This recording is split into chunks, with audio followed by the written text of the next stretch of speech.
Thank you, David. We're super excited to be here, and that was incredibly, I think, a good tee up for what we're going to talk about to focus in on how we start to think about the specific needs of the community and the process through which we would let's say, redesign these branch libraries, particularly for the communities they're serving. I'm Michael Murphy. This is James Martin, and we are with Mass Design Group. So when thinking of the more than 200 branch libraries in New York City, it's hard not to want to equalize them, to think about them all as a grid, in some sense, in the same way, from a top-down perspective. Yet if we recognize the diversity of people and neighborhoods that support them, we realize that they're all, in fact, really quite different. As one of the only truly communal, non-commercial spaces in each neighborhood, the libraries have a unique opportunity to reflect the very specific social and intellectual culture of the community itself and its residents. More than that, though, they can be seen to play an active and vital role in what we might call the social cohesion of neighborhoods. And by that we mean providing a space to bolster social and cultural bonds that improve the resiliency of the community at large. Social cohesion is a term especially made vibrant after Sandy, which talks about not just the environmental risks of disruptive change, but the risks of the social risks of disruptive change. And I think the question we have to ask when we're supporting or at least providing design solutions for these libraries is what is at risk if we don't invest in this? Is what happens if we leave our communities more vulnerable? Certainly, we know post-Sandy that their environmental risks are significant in the city. And as the city continues to evolve, these neighborhoods will be subject to great change, disruptive change, we might call it, whether natural events like Sandy or others, or man-made events like rising housing costs and the displacement caused by gentrification. These are disruptive changes. And resiliency is not just one of environment, it's one of social strength as well. So the idea that the library is an anchor is really to suggest that faced with risks, inevitable change, the libraries can become an anchor to prevent these communities from being figuratively and literally washed away. And that is what's at risk, we might ask, and how we determine that and how we value that is really the question of the libraries of the future. So for our communities are different, libraries need to be calibrated to anchor what's important for each neighborhood. Many librarians have already been performing this calibration, what we may call this curation, in each specific library. On top of their regular suite of services, they've added unique programs and events to better serve the communities. They're really taking the temperature of the needs of those specific places. Currently, librarians are really the key mechanism, a fixture of the libraries that listens to and enacts the desires of the community itself. And we need buildings that can do the same thing. We need a space that can, in some sense, amplify what the librarians are already doing so successfully. And we need to redesign the libraries to specifically amplify the optimization, what we might call specialization that's already going on, and to increase specificity across the system in general. This optimization strategy imagines a library that combines the regular suite of library services with specialization that reflects the unique social and intellectual culture of its community. When we talk about specialization, this is like a ground-up strategy of thinking about the process through which we reimagine these libraries. So very specifically, it cultivates local culture, it improves social cohesion, it supports librarians, but most importantly, it reduces vulnerability of those communities. And through that, the library as key social infrastructure provides that kind of anchor and that turning point and that security if we design it correctly. So I'm going to talk a little bit about our process and the kind of research that we went through. So at first, we tried to visit as many libraries as possible. We went on a fun journey all over the city and visited a lot of neighborhoods some of us had never been to before, and sampled a lot of food that we just hadn't had the time to check out before. And then pretty soon, we chose to focus on these 4 libraries in South Brooklyn, some of which were sort of touched on in the last presentation. Coney Island, Gravesend, Kings Bay, and Sheepshead Bay. So we chose to focus on this specific area so that we could really try to understand the subtle differences across short distances. So on the one hand, these libraries have a lot in common. You know, their distance from downtown, some would say the kind of general cultural makeup, and also their adjacency to the water and some of the environmental risks that Michael touched on before. This diagram shows the kind of extent of flooding after Sandy, and you can see how each of these libraries in some way, or at least the communities that they serve, was really affected by this cataclysm. But you know, on further examination, we discovered that these libraries were really a lot more different than we had expected. So as we met with the librarians and patrons, it was fascinating to see how the libraries had already begun to specialize. And this process is really what we came to understand as the kind of mythology or the kind of anecdotal evidence of these libraries. And we thought that that was an incredibly important thing to talk about, and we wanted to see if that could be the kind of impetus for design strategies. So the first library that I'm going to talk about is Gravesend, which was northwest in that cluster that I showed you. So in Gravesend, the uniformity of the urban fabric really disguises the increasing diversity of the neighborhood. So if you've ever visited this neighborhood, it's kind of a sort of general suburban configuration. All the houses are the same size. And there's really like one commercial strip. There's nothing that really stands out. There are no landmarks, really. So as the branch librarian Ellen told us, while it was once predominantly an Irish, Italian, and Jewish neighborhood, they've noticed a real increase in other cultures like Russians, Chinese, Egyptians, and specifically Sephardic Jews. And so what the librarians have really been doing is they've been trying to listen and trying to see how the patronage of the library has changed, and they're trying to adapt to meet this expanded demand. So one interesting phenomenon that she noted was the surge of Jewish patrons on Friday mornings coming to check out children's books for the Sabbath. We thought this is a really fascinating point because usually when we talk to other librarians about some of the surges throughout the week, you know, they coincided with after work or right after school. And this was really fascinating as a specific moment in the week that wasn't called up in any other libraries. So on the one hand, this library is really popular with children and people with children specifically. Obviously, it's great programs for kids, and for the parents, it becomes a social outlet that they might not otherwise have if they're stuck at home all day. So there are a lot of families in the neighborhood and not a lot of other places for them to come. The children's librarian, Ebony, noted that there's not really any other public space in this community. There's a park, but it's not really centrally located. The kind of spaces of social cohesion, as Michael would say it, are places like pizza restaurants or diners. But that's fairly limited. So specifically, programs like Toddler Time are incredibly popular. There's actually a really interesting phenomenon also where parents from this neighborhood and from many others kind of tour the city with their kids throughout the week so they can hit up all these programs. So that's children's programs. On the other hand, there's a really strong demand for programs for the elderly. So examples of this would include Crochet Club, and Ellen, the branch librarian, has this great program, the Marinara Cooking Contest, hotly anticipated by all. But what's really interesting about programs for the elderly is that in many ways, the demand for these programs is not as noticeable. It's not as prominent because they're just not making as much noise as the parents, and in many cases, they're more socially isolated than the parents. So the librarians have picked up on this.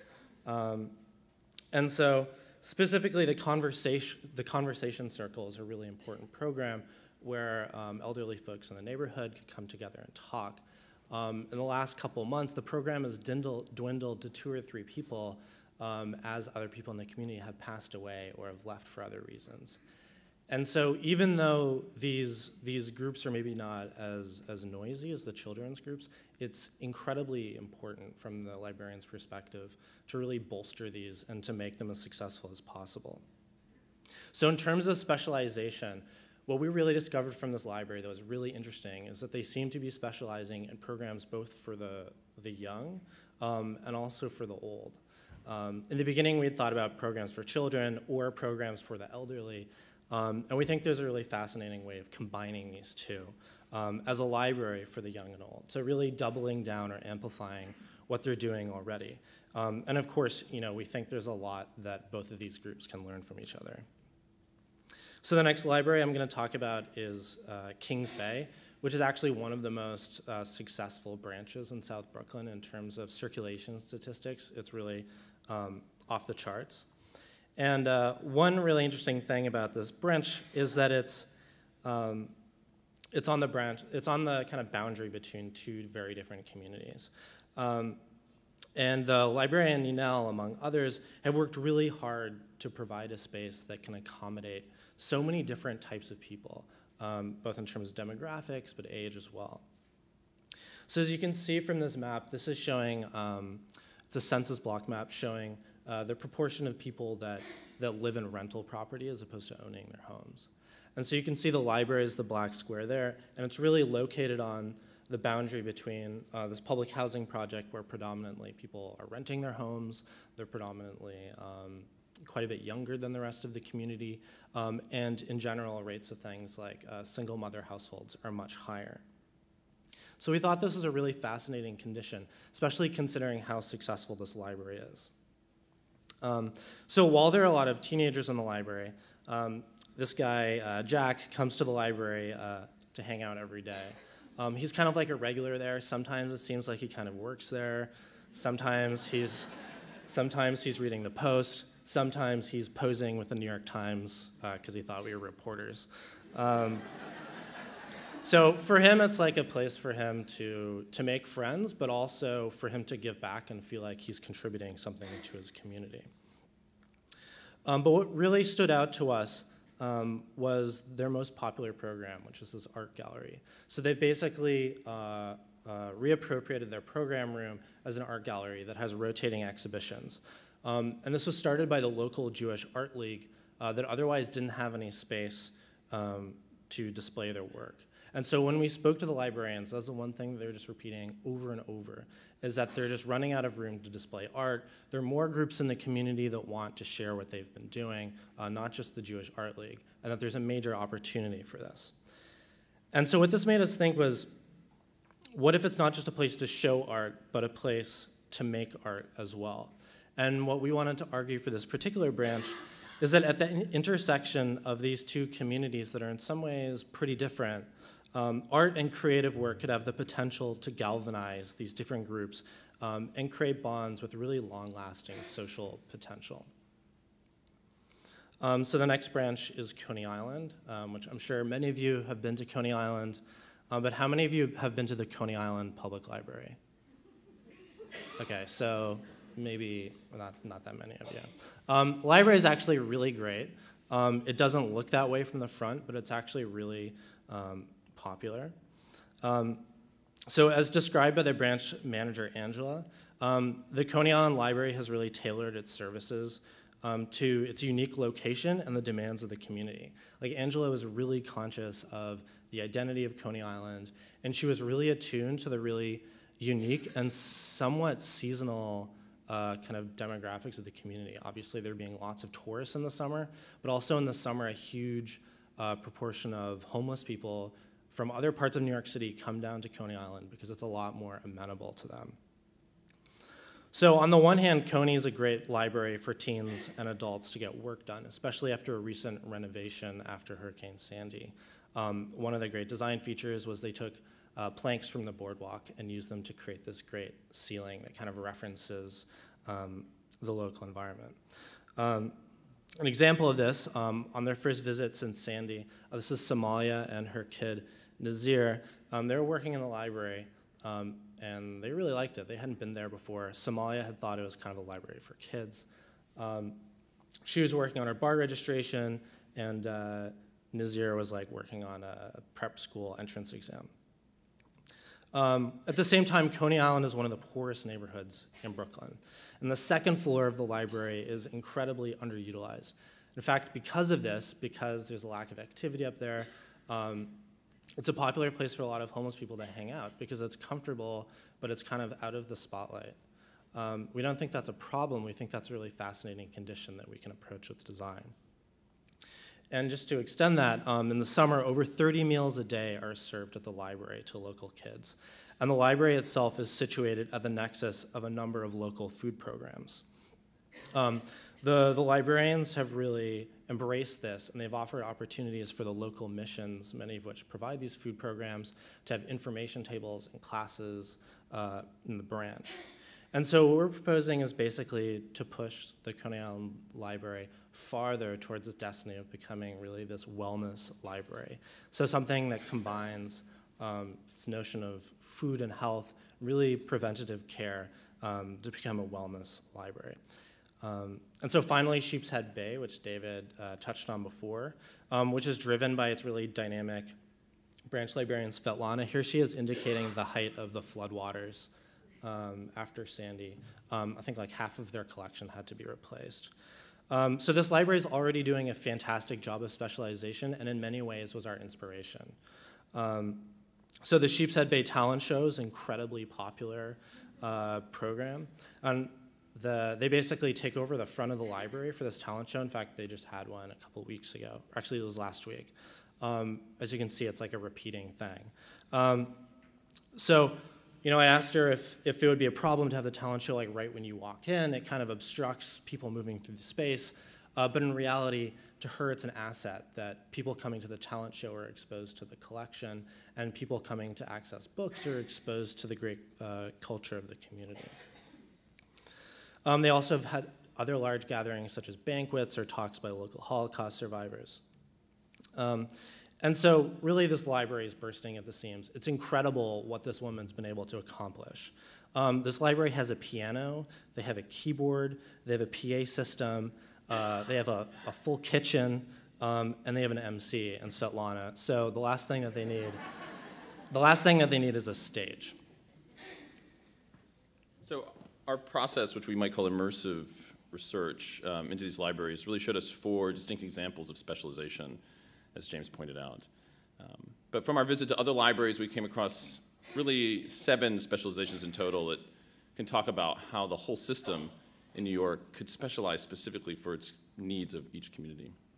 We noted opportunities for professional libraries, for more education-based libraries, or even technology libraries.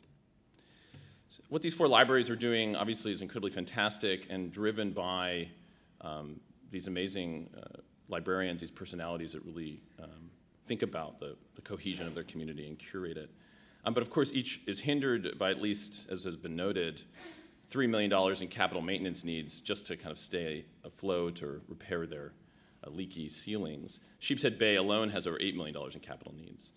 This is not money to improve programs or expand services or staffing, but basic necessary pothole fixing dollars that will, shore up these buildings in the face of environmental risks, but not necessarily the social implications of the changes of the makeup of these communities.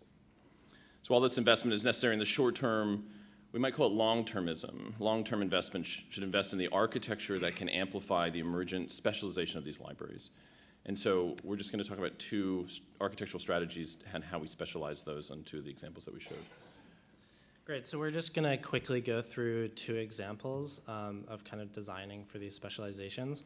So the first example is Coney Island, or what we're calling the Wellness Library. So what you can see from this image, this is a picture of the top floor of the library, which is, it's basically a duplicate of the lower floor. It has a circulation desk, it has stacks, it has administration areas, it even has another staff area. But it's entirely underutilized, except for in the back left corner. The event space is used for community college classes. So basically what we're proposing is to transform the upper floor into really a health and wellness center. So it's kind of a multi-function space.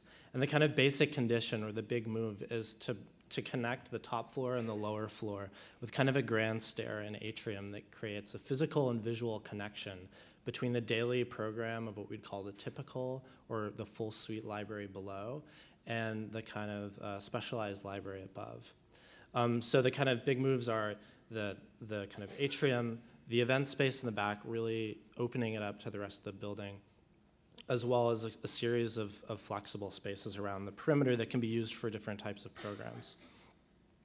So specifically, it can be used for health-related programs.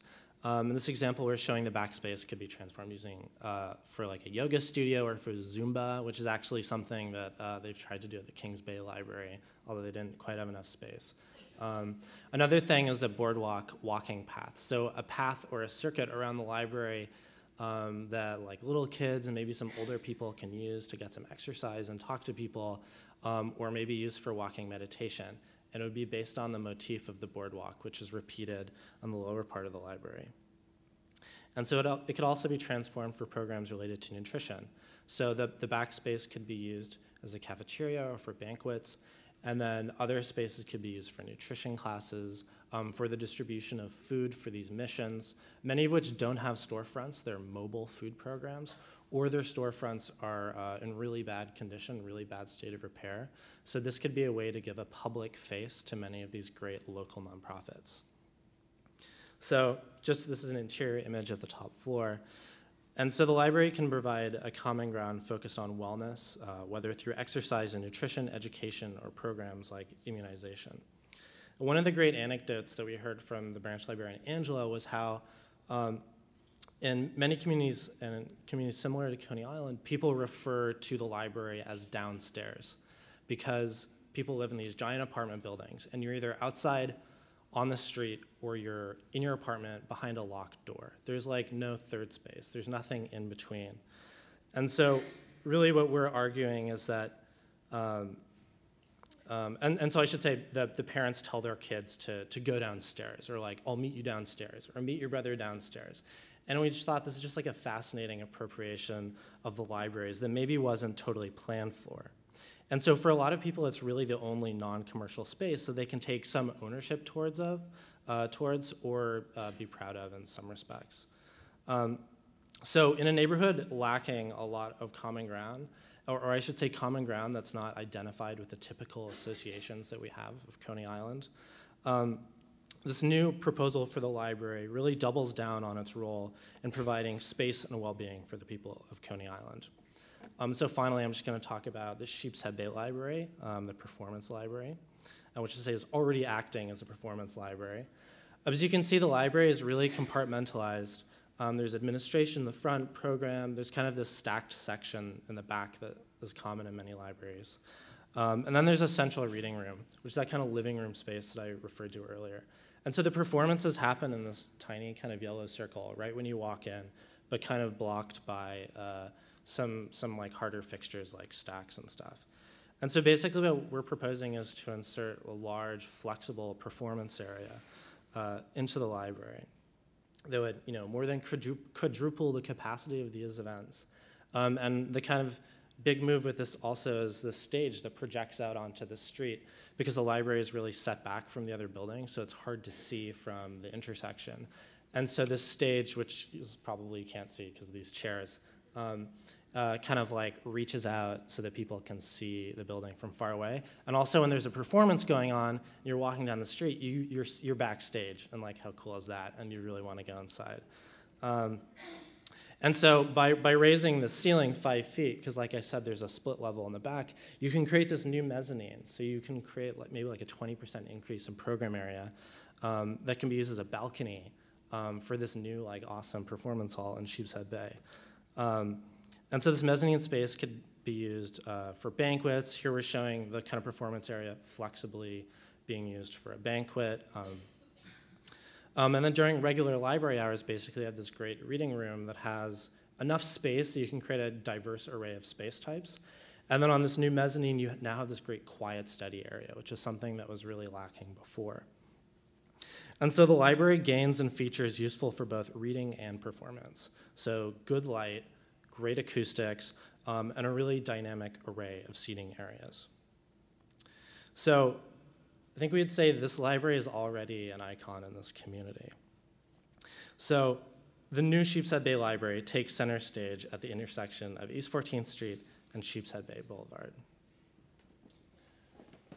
In those two examples, we think about it in terms of specialization. One for wellness requires much more constricted spaces where something that is going to focus on performance would have a much more open plan.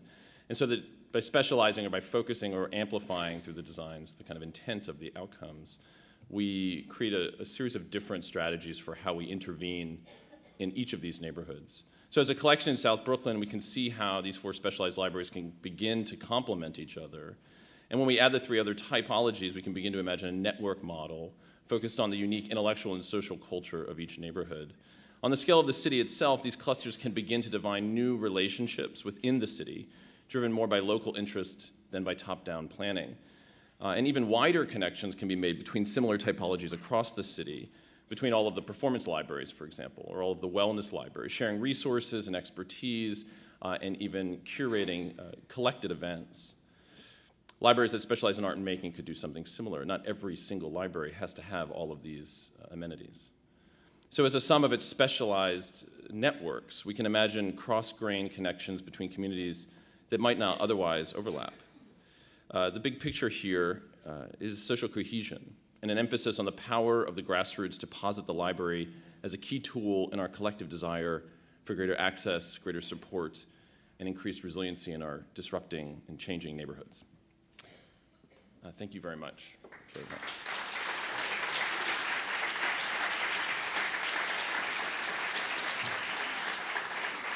So without other introduction, I'm going to introduce Andrew Berman, who has done a great job of building some libraries in the city, notably in Staten Island, to come and present the next.